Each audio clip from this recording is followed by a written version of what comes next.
سلام، خوش اومدی به این ویدیو. توی این ویدیو قراره بهت آموزش بدم چطور این چشمو با مداد زغالی طراحی کنی.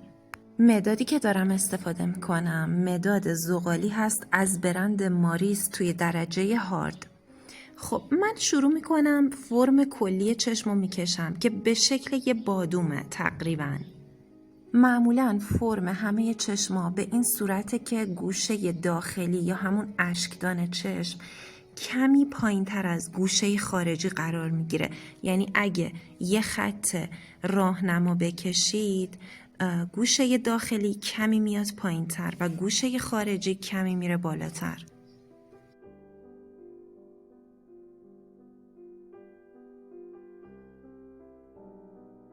میبینید که عنبیه چشمو به صورت یه نیم دایره داخل کادر چشم نمیکشم. عنبیه چشمو میام به صورت یه دایره کامل میکشم که یه مقدار از این دایره هم میمونه خارج از چشم، میزنه بالاتر.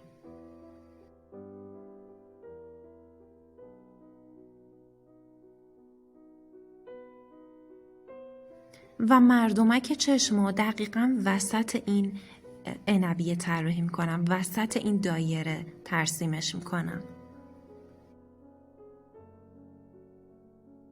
کمی بالاتر از پلک 1/3 اول پلک رو طراحی میکنم.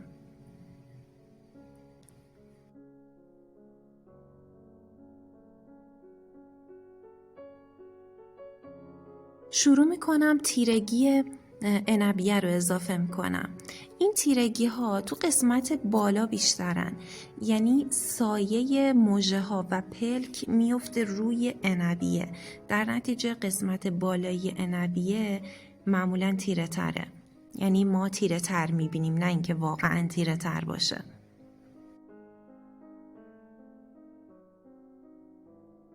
دور عنبیه هم یک کادر تیره رنگ داریم. چشم هر رنگی که باشه معمولا این کادر تیره یا کادر مشکی دور عنبیه هستش و سعی میکنم کمی اون مشکی رو فید بکنم و محو بکنم به سمت مرکز عنبیه.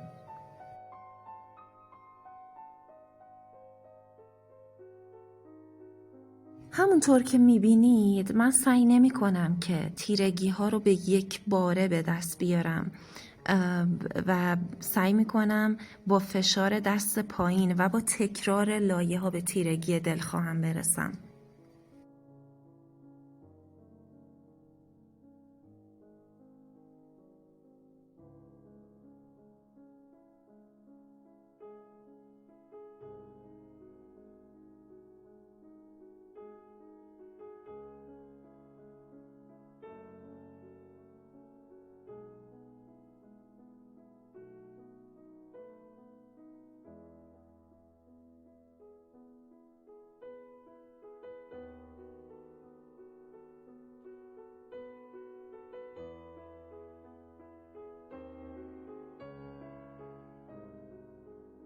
سایه پردازی که من انجام میدم به این صورته که اول سعی میکنم مداد و خوابیده نگه دارم و بعد یه سری خطوط میکشم، حالا در جهت افقی یا در جهت عمودی، و بعد از اون یه سری خطوط دیگه در خلاف جهت خطوط قبلی میکشم. انقدر این لایه ها رو هم و در خلاف جهت هم تکرار میکنم تا همدیگر رو محو بکنن. کمتر سعی میکنم از ابزار محو کن استفاده کنم، بیشتر سعی میکنم اون سایه پردازیم حالت محو پیدا بکنه.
قسمت بن مژه ها رو سعی میکنم تیره تر بکنم.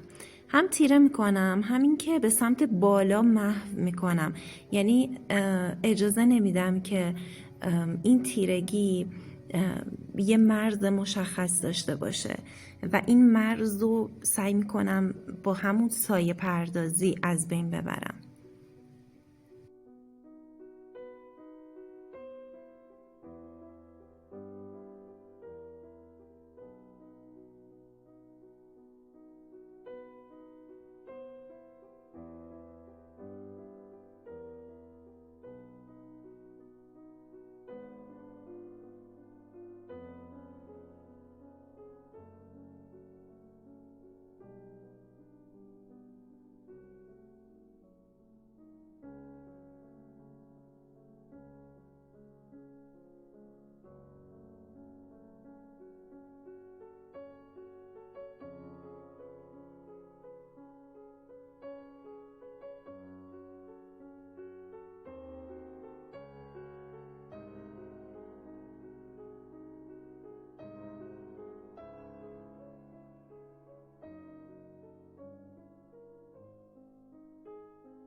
اینجا شروع میکنم تیرگی های بیشتری رو اضافه میکنم.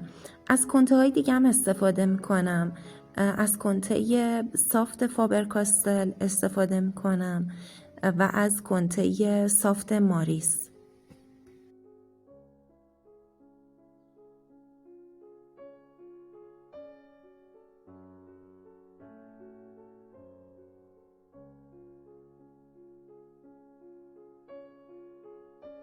شروع میکنم قسمت بالای عنبیه رو تیره تر کردن. در واقع سایه پلک و مژه هاست که روی این قسمت افتاده، ولی همچنان تا پایین عنبیه اون دور مشکی رو اجرا میکنم.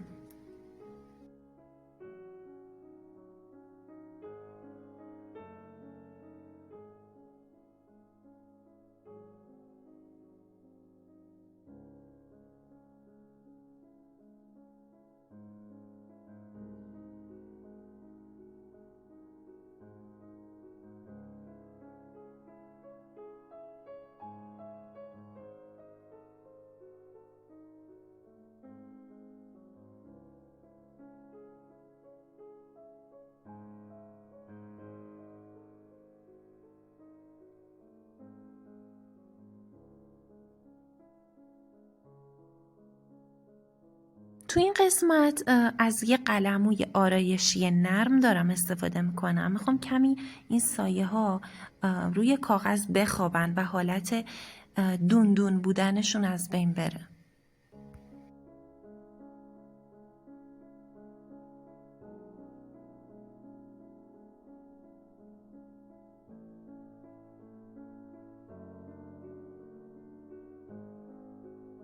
میبینید من هر بار میام این سایه ها رو روی همدیگه تکرار میکنم و با یک بار سایه زدن کار من تموم نمیشه. سایه‌ای که روی قسمت بن مژه میزنم یه مقدار هم به سمت پوستش محو میکنم. این حالت شارپ بودن و تیز بودنش و مرز داشتنش میخوام از بین بره.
تو این قسمتم بعد از اینکه با مداد زغالی کمی تیرگی ایجاد کردم، با انگشتم محوش میکنم، به سمت بالا محو میکنم. این فید شدن به سمت بالاست.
با یه پاکن برقی اون رگه هایی که روی عنبیه قرار داره، اون رگه های روشن رو مشخص میکنم.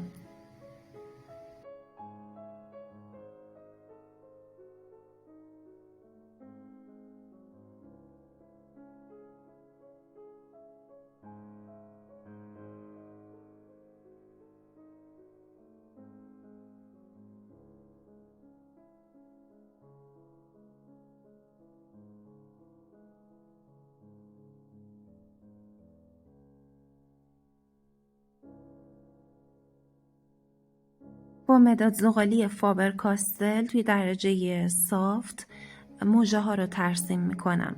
مژه ها به این صورت طراحی میشن که وقتی که از گوشه خارجی شروع میکنیم طراحی کردن، کاملا هلاله، به سمت گوشه خارجی متمایله.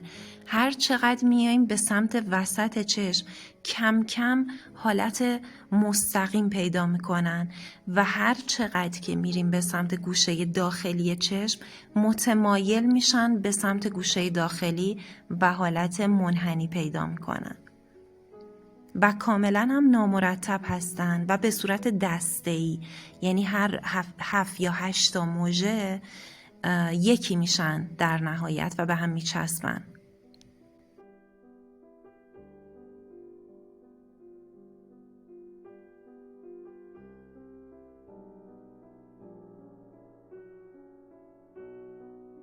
تراکم مژه ها توی قسمت گوشه خارجی خیلی بیشتره. در نتیجه سایه‌ای هم که روی قسمت سفیدی چشم میفته بیشتره، یعنی بیشتر باید سایه بزنیم قسمت سفیدی گوشه خارجی رو.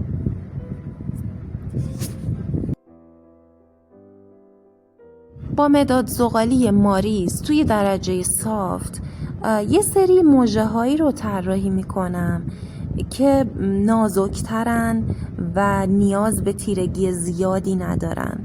یعنی من نمیتونم اون مژه های نازک و کوتاه رو با مداد زغالی های فابر کاستل در بیارم.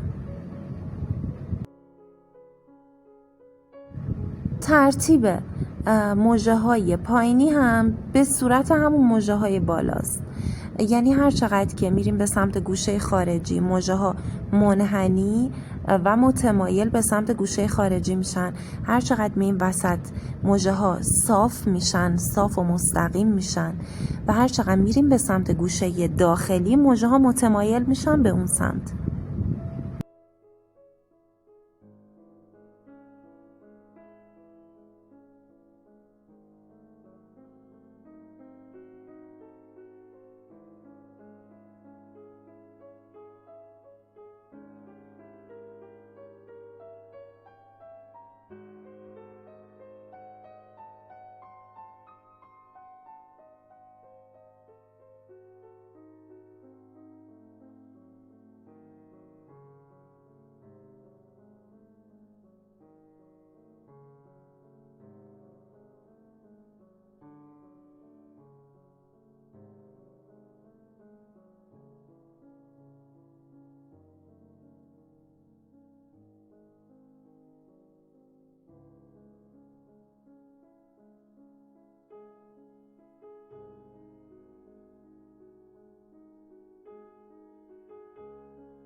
با پاککن برقی یه سری قسمت هایی که نور زیاد خورده جاش رو مشخص میکنم که بعد شروع کنم با خودکار ژله‌ای و لاک غلطگیر اون سفیدی رو در بیارم.